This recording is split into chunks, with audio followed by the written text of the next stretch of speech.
بسم اللہ الرحمن الرحیم۔ جب خدا کسی بندے کو نیک بنانا چاہتا ہے تو اسے کم بولنے، کم کھانے اور کم سونے کا الہام کر دیتا ہے۔ جاہل ہی اپنی رائے کو کافی سمجھتا ہے۔ بدترین رائے وہ ہوتی ہے جو شریعت کے خلاف ہو۔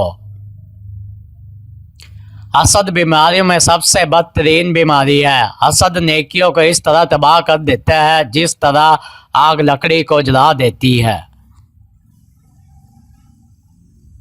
برداشت کرنا دوستی کی زینت ہے۔ اپنے دوست کے دل عزیز کو برداشت کرو۔ دشمن کے حملہ آور ہونے کے وقت جو دوست کی لغزشوں کو برداشت نہیں کرتا وہ تنہائی کی موت مرتا ہے۔ جو شخص یہ جاننا چاہتا ہے کہ خدا کے نزدیک اس کی کیا قدر و منزلت ہے تو اسے یہ دیکھنا چاہیے کہ گناہ کا ارتکاب کرتے وقت اس کے نزدیک خدا کی کیا قدر و منزلت ہے۔ اگر توکل سیکھنا ہے تو پرندوں سے سیکھو کہ جب وہ شام کو گھر واپس جاتے ہیں تو ان کی چونچ میں کل کے لیے کوئی دانہ نہیں ہوتا۔ تمہارا ایک رب ہے پھر بھی تم اسے یاد نہیں کرتے، لیکن اس کے کتنے بندے ہیں پھر بھی وہ تمہیں نہیں بھولتا۔ بھائیوں کے حقوق ضائع کرنے سے اللہ تعالیٰ اپنی رحمت کے دروازے بند کر دیتا ہے، اور برائی کرنے والے کے ساتھ بھلائی کرنا ایمان کے کامل ہونے کی علامت ہے۔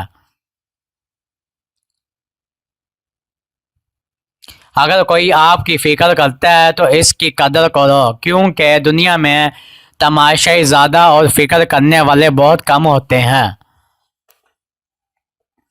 لوگوں کے عیب تلاش نہ کریں۔ دو لوگوں کے عیبوں کو کرنا چاہتا ہے، اسے چاہیے کہ اس کی ابتدا خود اپنی ذات سے کرے۔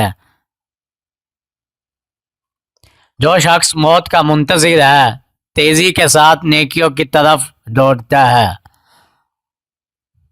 کسی کی مدد کرتے وقت اس کے چہرے کی جانب مت دیکھو، ہو سکتا ہے اس کی شرمندہ آنکھیں تمہارے دل میں غرور کا بیج بو دے۔ اگر تم پانی میں ڈوب رہے ہو تو تمہیں یاد آ جائے کہ وقت نماز ہے تو نماز کی نیت کر لو۔